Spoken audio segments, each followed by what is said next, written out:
दोस्तों, हम सब जानते हैं कि खाना-ए काबा मुसलमानों के लिए दुनिया की सबसे ज्यादा पाक और मुकद्दस जगह है। हर मुसलमान के दिल में यह तमन्ना होती है कि वह अपनी जिंदगी में कम से कम एक बार इस पाक घर का दीदार जरूर करें। इसके करीब जाकर अपने रब के सामने हाथ उठाएं, दुआ करें और अपनी आंखों से आंसू बहाएं।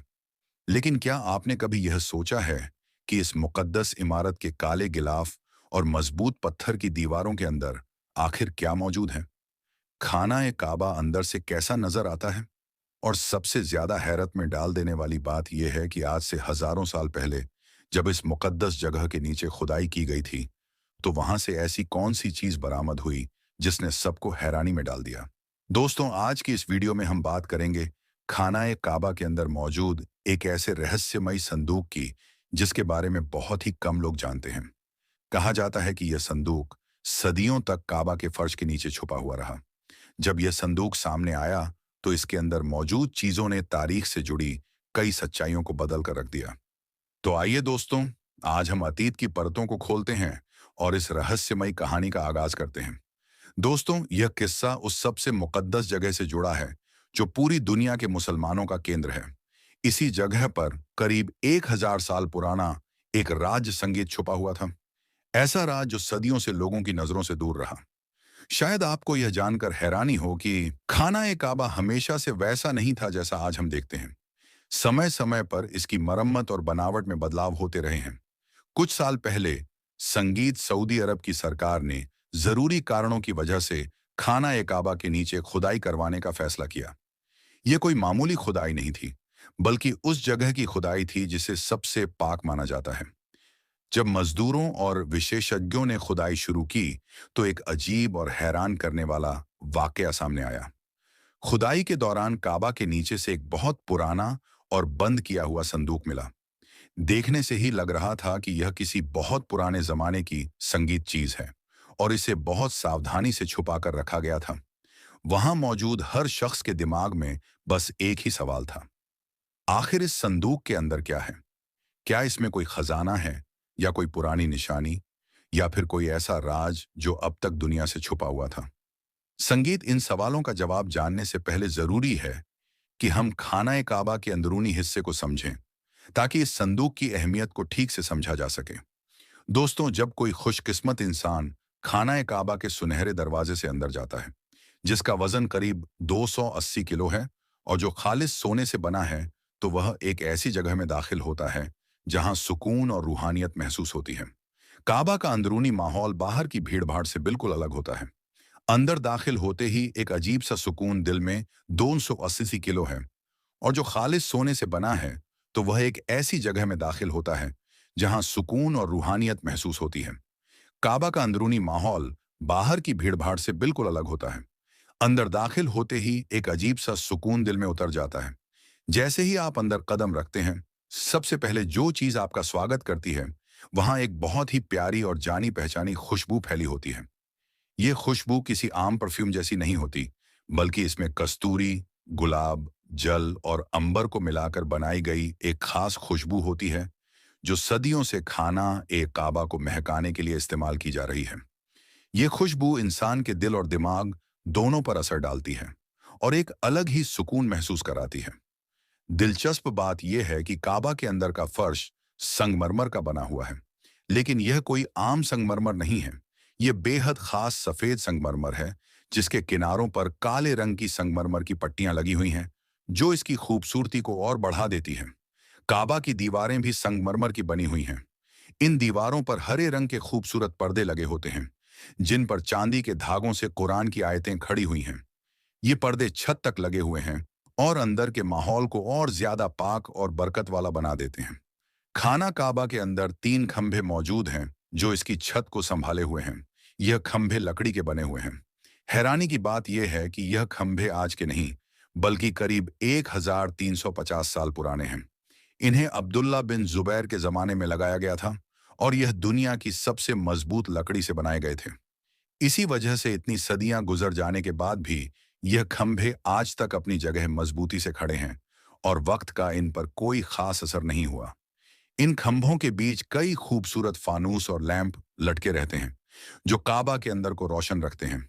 दोस्तों, इन्हीं खंभों के बीच एक छोटी सी मेज या डिब्बा रखा होता है, जिसमें वह खुशबुएं और बखूर रखे जाते हैं, जो काबा की सफाई और खुशबू के लिए इस्तेमाल होते हैं। काबा के अंदर दाएं तरफ एक और सुनहरा दरवाजा भी है, जिसे बाबू तौबा कहा जाता है। यह दरवाजा एक सीढ़ी की तरफ खुलता है जो ऊपर छत तक जाती है। ये सारी चीजें मिलकर ऐसा माहौल बना देती हैं कि इंसान दुनिया की हर बात भूल जाता है और सिर्फ सुकून महसूस करता है। लेकिन दोस्तों, इस सारी खूबसूरती के बीच एक ऐसा राज भी छुपा है जो उस रहस्यमयी संदूक से जुड़ा हुआ है। अब चलिए वापस उसी संदूक की तरफ संगीत चलते हैं और उस वाक्य को जानते हैं जो वाकई इतिहास में हुआ और अब्दुल्ला बिन जुबैर के जमाने से जुड़ा है। यह वह दौर था जब मुसलमानों के बीच सियासी मतभेद काफी बढ़ चुके थे। यजीद के दौर के बाद जब अब्दुल्ला बिन जुबैर ने मक्का में अपनी खिलाफत का ऐलान किया, तो उमवी हुकूमत ने इसे एक चुनौती के रूप में देखा। अब्दुल मलिक बिन मरवान के समय हज्जाज बिन यूसुफ को एक फौज के साथ मक्का भेजा गया ताकि वह मक्का पर दोबारा कब्जा कर सके। यह इतिहास का बहुत दर्दनाक दौर था। हज्जाज बिन यूसुफ ने मक्का का घेराव किया और खाना काबा पर पत्थर फेंके गए। इस हमले में काबा को बहुत नुकसान पहुंचा। इसका गिलाफ जल गया और दीवारें कमजोर हो गईं। जब लड़ाई खत्म हुई और हालात संभले, तो अब्दुल्ला बिन जुबैर ने फैसला किया कि काबा को फिर से बनाया जाए।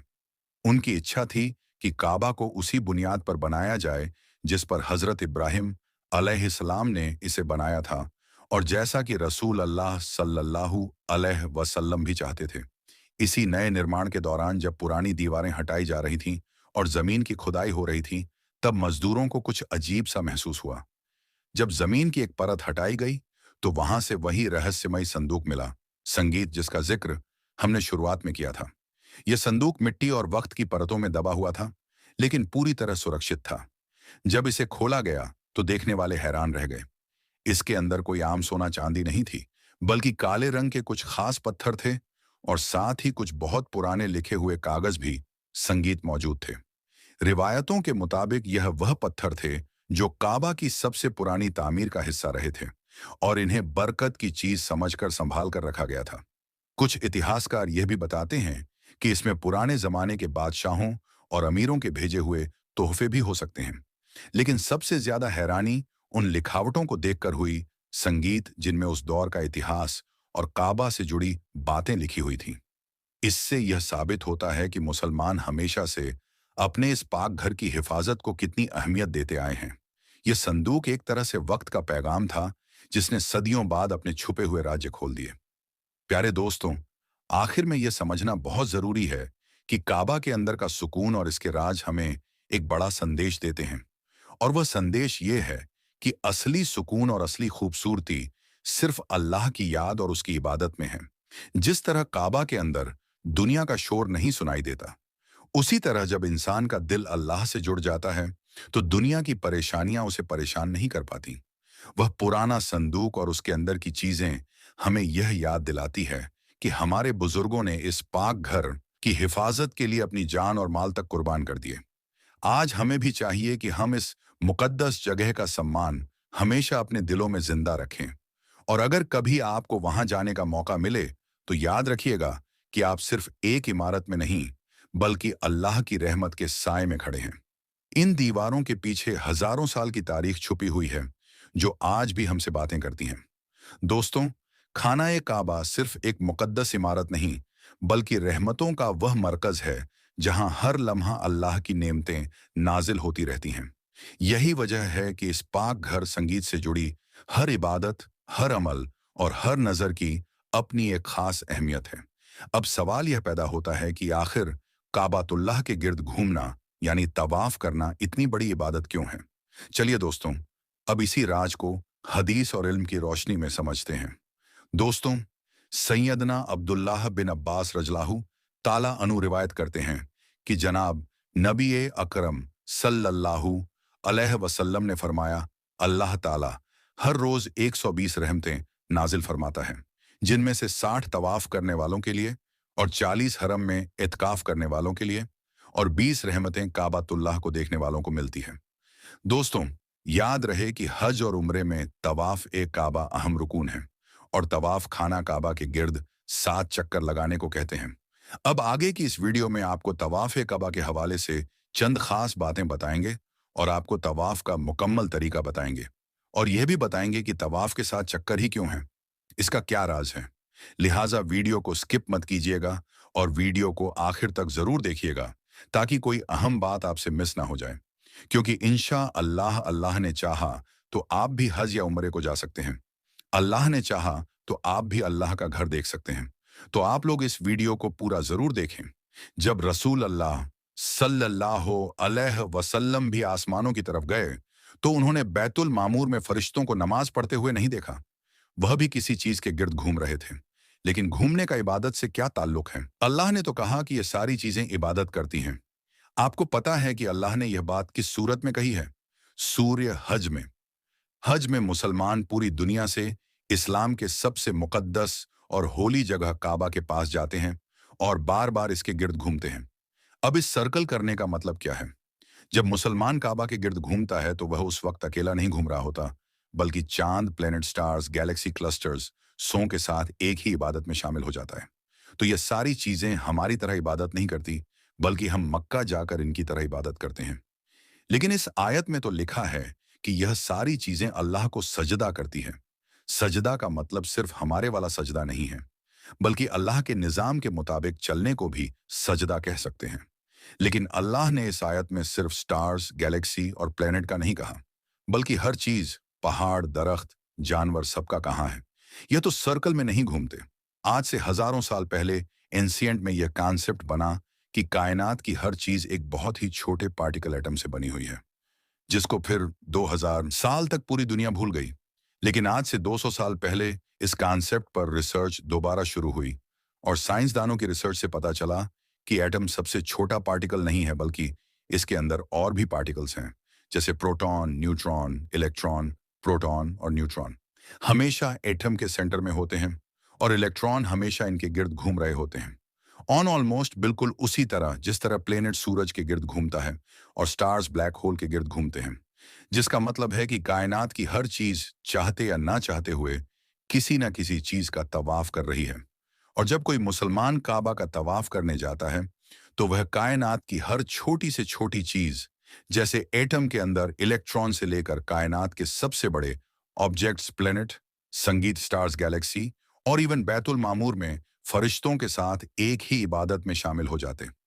हो सकता है इसीलिए इस्लाम में तवाफ करना सबसे बड़ी इबादत है। तो जब सूअर हज में अल्लाह ने फरमाया कि यह सारी चीजें मेरी इबादत करती है, तो यह हमारी तरह इबादत नहीं करती, बल्कि हम मक्का में काबा का तवाफ करके इनकी तरह अल्लाह की इबादत करते हैं। लेकिन इन सारी चीजों का तवाफ करने का एक फिक्स टाइम है और जैसे ही यह टाइम पूरा होगा तब हर शख्स मालूम कर लेगा कि वह क्या लेकर आया है। प्यारे दोस्तों, याद रहे कि बैतुल्लाह के गिर्द 7 चक्कर और 2 रकात नमाज पढ़ने का नाम तवाफ है और हर चक्कर हजरे अस्वद इस्लाम से शुरू होकर इसी पर खत्म होता है। हजरे अस्वद का बोसा लेना या इसकी तरफ दोनों या दाहिने हाथ से इशारा करना इस्तलाम कहलाता है। और याद रहे, तवाफ फर्ज हो या वाजिब या नफिल, इसमें 7 ही चक्कर होते हैं और उसके बाद 2 रकात नमाज अदा की जाती है। अगर बैतुल्लाह के करीब से तवाफ किया जाए तो 7 चक्कर में तकरीबन 30 मिनट लगते हैं, लेकिन दूर से करने पर तकरीबन 1 से 2 घंटे लग जाते हैं।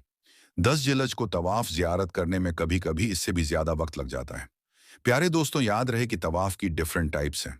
तवाफ कुदुम, तवाफ अल उमरा, तवाफ अल वदा, तवाफ अल इब्दा और नफल तवाफ। तवाफ कुदुम यानी आने के वक्त का तवाफ, ये उस शख्स के लिए सुन्नत है जो मकात के बाहर से आया हो और हज अल इफराद या हज अल किरान का इरादा रखता हो। तवाफ उमरा यानी उम्रे का तवाफ, तवाफ जियारत यानी हज का तवाफ, जिसको तवाफ इफादा भी कहते हैं, यह हज का रुकून है।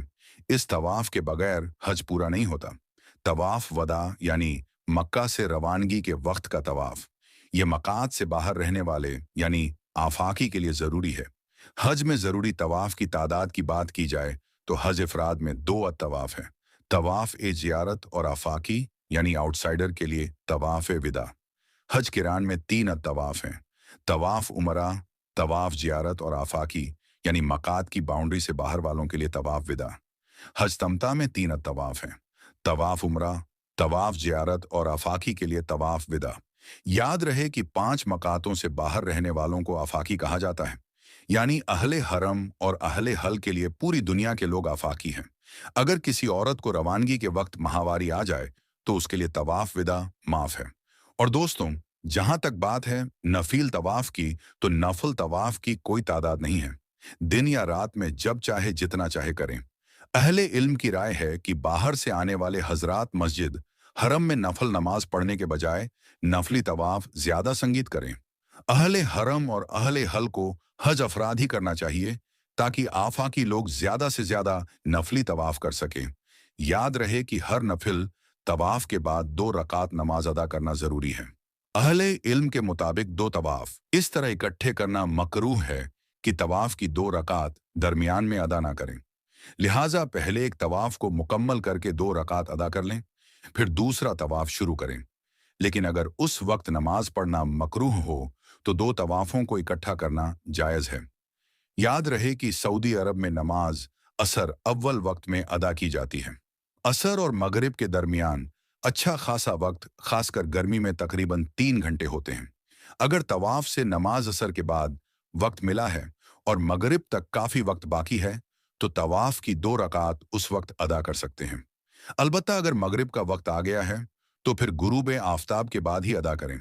दोस्तों, बात करते हैं तवाफ के दौरान जायज उमूर की।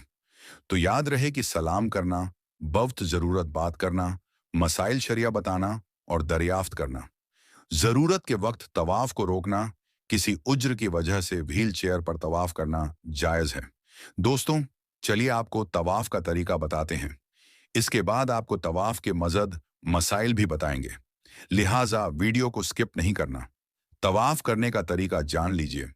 मस्जिद हरम में दाखिल होकर काबा शरीफ के उस गोशे के सामने आ जाएं जिसमें हजरे अस्वद लगा हुआ है, और तवाफ की नियत कर लें।